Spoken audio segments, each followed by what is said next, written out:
10 News team will be in Cocke County, helping people there whose lives were upended from Helene.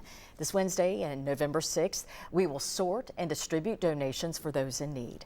We'll gather at the distribution warehouse in Newport from 8 until 4 Wednesday. And we would love to have you join us for those volunteer efforts. The shifts run from 8 in the morning until noon and also noon until 4. If you would like to volunteer, you can scan that QR code right now and it will take you to ways that you can sign up.